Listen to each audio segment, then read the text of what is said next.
No sé por qué no me aparece la... Acá.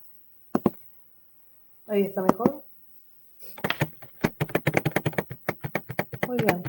El seminario en vez de decir solamente tumores del colon, es porque les hago un repaso sobre lo que sería la patología colónica que vemos en el cursado, y sobre todo porque son muy importantes y trascendentes en su relación o vinculación con el cáncer de colon. Entonces ustedes ven que dice patología inflamatoria, enfermedades crónicas, colitis ulcerosa o las lesiones polipoides y las neoplasias malignas, específicamente el adenocarcinoma de colon.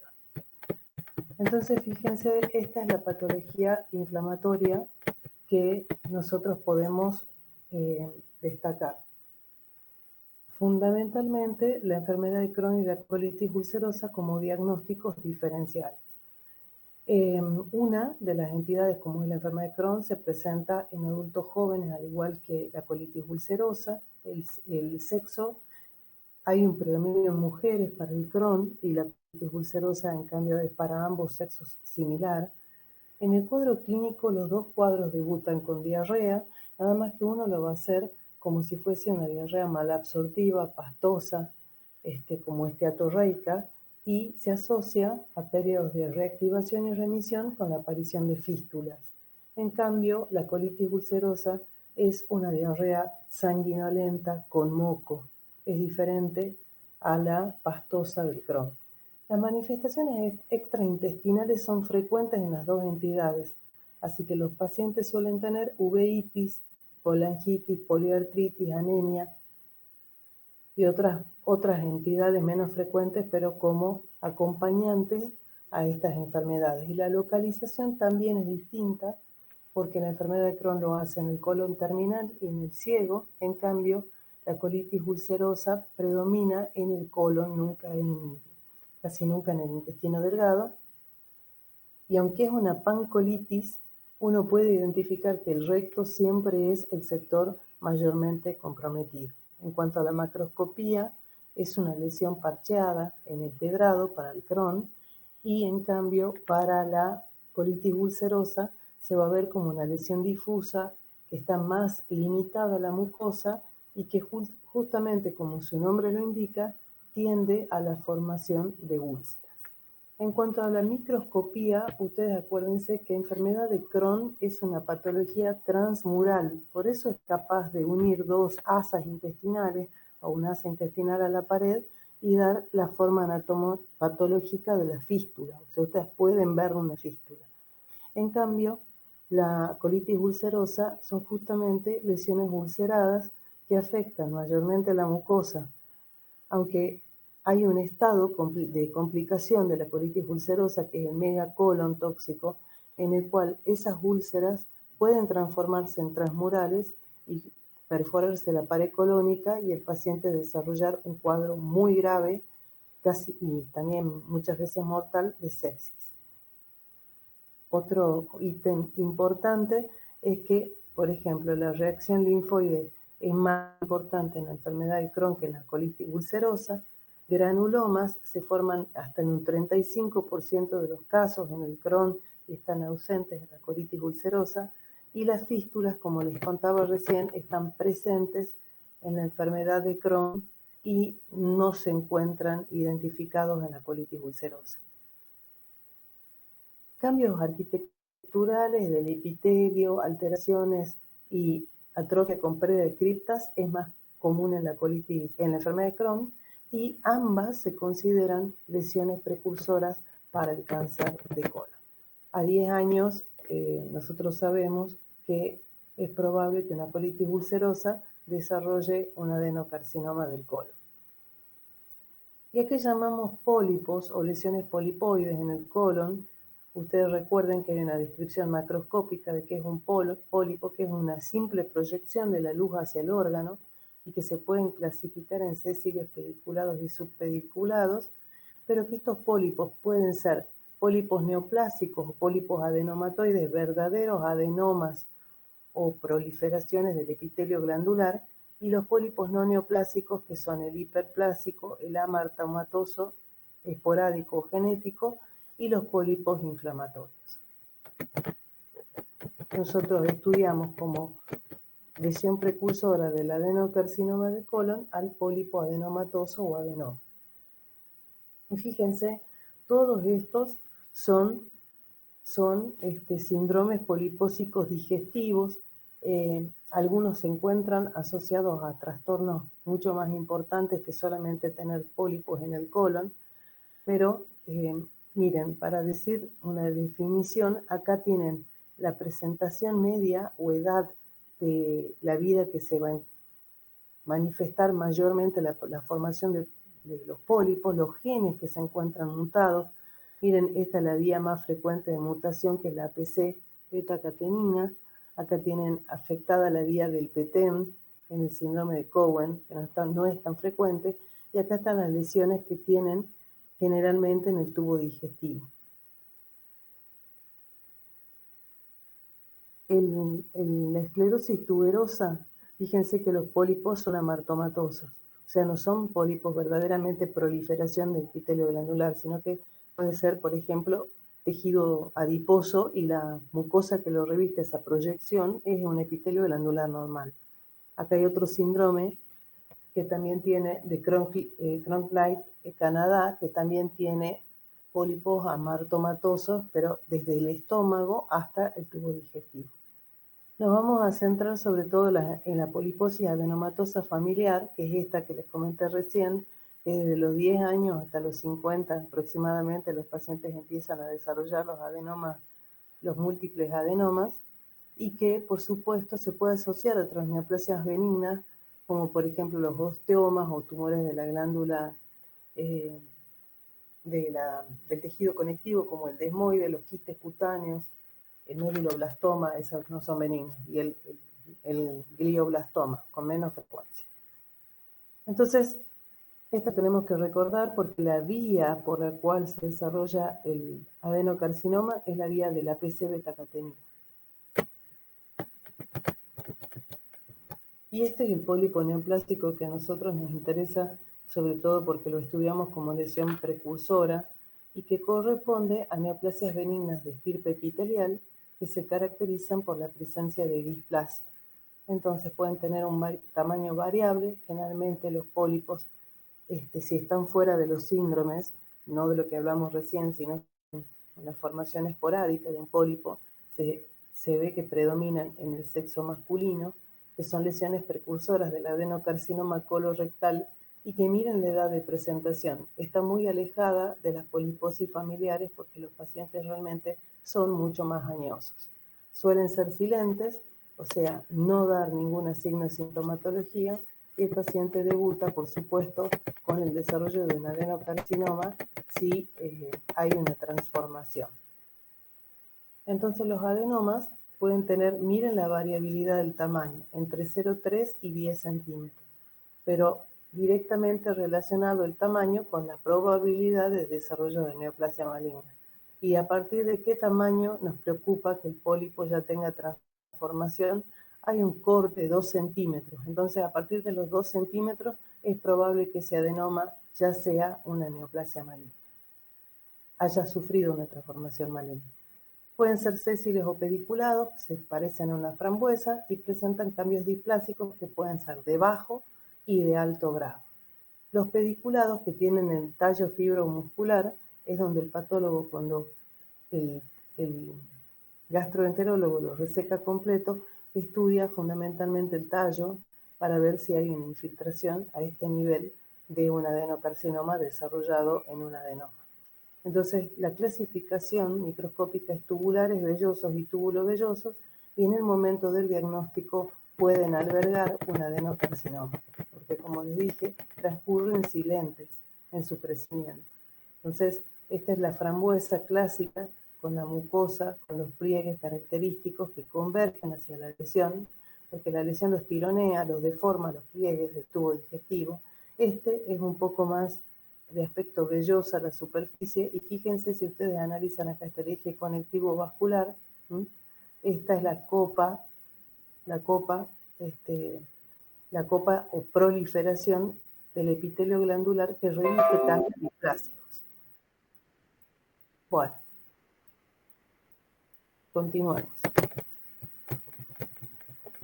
Acá tienen la poliposis adenomatosa familiar, sobre las que les dije que íbamos a hacer énfasis, porque hay que saber que es autosómica dominante, o sea que los pacientes y los descendientes van a desarrollar adenocarcinoma. Los adenomas aparecen en la adolescencia. Hay una mutación de la PC hereditario en el 75% de los pacientes.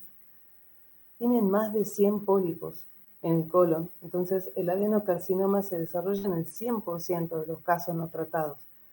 ¿Y cuál es el tratamiento? Es drástico, es radical. Se trata de hacer una colectomía total, que es el tratamiento de elección, y por supuesto también tenemos que tratar las manifestaciones extraintestinales que los pacientes tienen y otros pólipos adenomatosos en el resto del tubo digestivo, como por ejemplo el estómago y el duodeno. Y cuando le conservamos el recto al paciente, porque es una colectomía con conservación del recto, hay que controlar el estado del recto. Este es otro síndrome muy importante, que es el síndrome de Lynch, que es más frecuente en cáncer de colon, y fíjense, el adenocarcinoma es hereditario, pero no polipósico. O sea que acá no hay un pólipo previo en estos pacientes. Es muy poco frecuente, es un 2 a un 4% de los adenocarcinomas colorectales, y a diferencia de los otros síndromes, este es más temprano en su aparición en cuanto al corte de edad, o sea que es antes de los 50 años. Muy frecuente en el colon derecho y es mutaciones hereditarias en las proteínas de reparación. Entonces, ¿cuáles son las proteínas? Son 4, MLH1, MSH2, PMC2 y, la última no me acuerdo, ya me va a salir cuál es la cuarta proteína, e inclusive estudios que investigan 5 proteínas de reparación. Estas proteínas de reparación se encuentran inhibidas y entonces el ADN que tiene mutaciones, el ADN con mutaciones, simplemente se replica la célula y no es eliminada. Entonces, estas pequeñas mutaciones en las proteínas de reparación, que a veces vienen pareadas, de a dos las mutaciones, son las que se encuentran en el síndrome de Lynch. Y ahora hablemos del adenocarcinoma en general, ya sea por la vía de la PC-beta-catenina en un pólipo adenomatoso o por la vía de la inestabilidad microsatelital o una mutación esporádica, como son más frecuentemente los adenocarcinomas de colon. Este proceso se produce en el tubo digestivo y suele ser, específicamente en esta localización, pueden ser esporádicos o hereditarios, y es la segunda causa de muerte después del cáncer de pulmón. A partir de los 70 años, mucho más frecuente, por supuesto, tener una enfermedad neoplásica colónica. Entonces, la dieta es el único factor de riesgo más importante descrito, que es la dieta pobre en fibras y ricas en proteínas y en grasas. Y estas son las dos vías destacadas que les he comentado recién. La vía de la PC-beta-catenina, que es la secuencia adenoma-adenocarcinoma, es el 80% de la responsable de los tumores de colon esporádicos. O sea que sigue siendo una de las vías más importantes para el desarrollo de adenocarcinoma. Y en segunda instancia, la vía de la inestabilidad microsatelital. Entonces acá tenemos sintetizada la vía del adenoma carcinoma, fíjense, desde la mucosa normal hasta la aparición de una anomalía en la metilación de los alelos normales.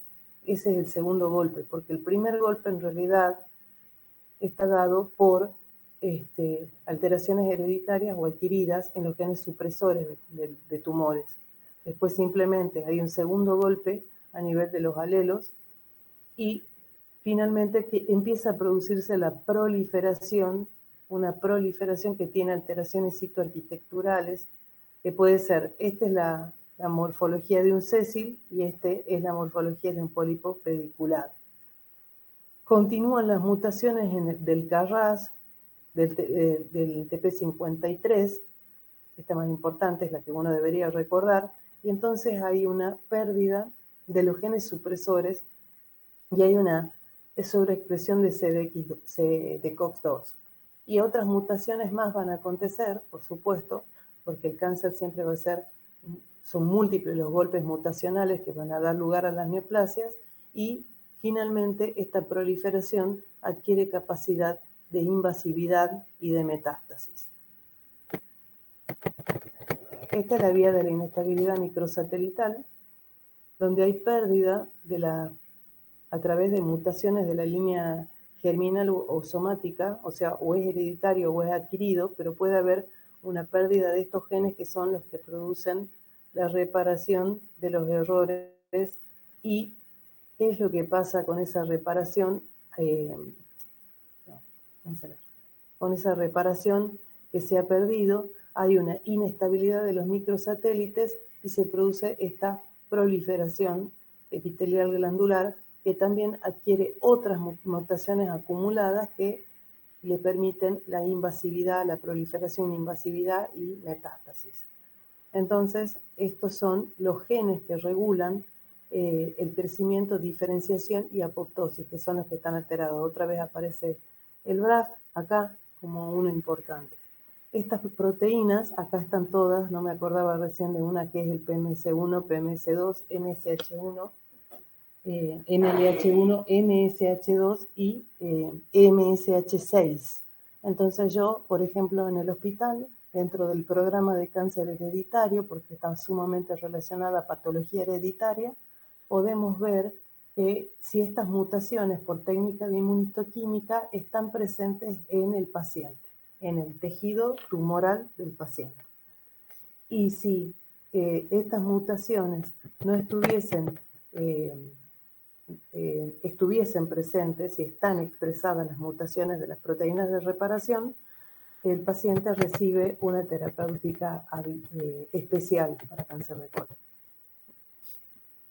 Entonces, fíjense que lo podemos al cáncer de colon tener distribuido en colon derecho, colon izquierdo y recto. Hay una clasificación clínico-quirúrgica que los diferencia. El de colon derecho, generalmente por las características del ciego, da lugar a formas exofíticas, proliferativas, no obstructivas, y el paciente en general cursa con anemia. En cambio, en el colon izquierdo suelen ser lesiones en servilletero, infiltrativas, estenóticas, anulares, también denominadas suboclusivas, porque el paciente desarrolla primero un cuadro oclusivo antes que un cuadro de anemia. Entonces el colon izquierdo suele ser más sintomático que el colon derecho, que es más expansivo el ciego y entonces permite que crezca sin problemas. Ambos dan dolor colónico y pueden presentar sangre oculta en heces, para lo cual hay todo un programa de detección de sangre oculta en heces que uno puede hacer cómodamente en el domicilio. Un pequeño blister, toma la muestra de materia fecal, la coloca dentro del blister de nuevo y la lleva hasta el CAC o CAPS, por ejemplo. Entonces, vamos a ver qué característica tiene el cáncer de recto. Este también da signos de sintomatología un poco más temprana que el colon derecho y casi siempre el paciente tiene metástasis hepática porque rápidamente, a través y a distancia, elude el sistema por la irrigación que tiene, elude el sistema porta y pasa directamente a circulación sistémica. ¿Cuáles son los factores pronósticos que vamos a mencionar en el informe anatomopatológico? Bueno, ustedes ya saben que tipo y subtipo es lo primero que vamos a mencionar. Por ejemplo, tenemos aquí algunas variantes como el mucinoso o el célula en anillo de sello, que tienen peor pronóstico, están asociados a peor pronóstico y a mutaciones. Hay que investigar mutaciones de la inestabilidad microsatelital, sobre todo en los mucinosos y en los de los pacientes jóvenes con áreas mucinosas e indiferenciación. Es probable que tengan estas mutaciones y que se trate de cáncer por lo menos hereditario.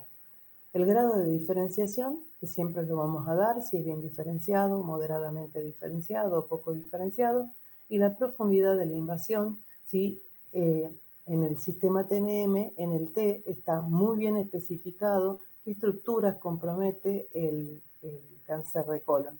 Entonces uno tiene que pensar si está presente hasta la muscular propia, si ha sobrepasado la muscular propia y está en la subserosa o en la serosa, o si compromete, por ejemplo, órganos adyacentes. Entonces, fíjense que el compromiso de y la profundidad de invasión están relacionados a una menor sobrevida.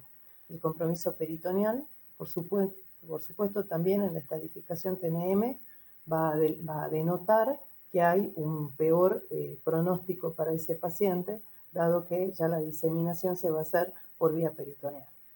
El estado de los ganglios linfáticos, el N, es también un factor de mal pronóstico. Se trata siempre de resecar por lo menos 10 estructuras ganglionares y esas estructuras ganglionares ver si están libres o comprometidas por tumor. Y entonces en la estadificación también tratamos la metástasis a distancia. Generalmente las metástasis suelen ser hepáticas, pulmonares u óseas. Casi siempre las metástasis hepáticas son las primeras en aparecer y antes, no ahora, las metástasis eran interpretadas ya como una etapa final en la vida del paciente. Hoy se sabe que hay muchísimo por hacer, entonces se da quimioterapia y luego con la reducción de las masas hepáticas lo que se hace es la extirpación quirúrgica. Esto ha permitido prolongar la sobrevida de los pacientes y por lo menos en 5 años estos pacientes han mejorado una sobrevida aproximada, pero más o menos un 20% sobreviven después del desarrollo de la metástasis a distancia. Bien, esa es la última diapositiva. No sé, esta es bastante breve la clase. No sé si tienen alguna pregunta para mí. Es un tema muy interesante.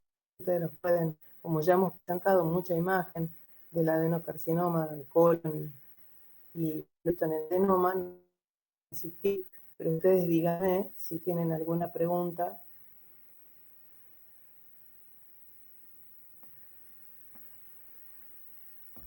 No, doctora.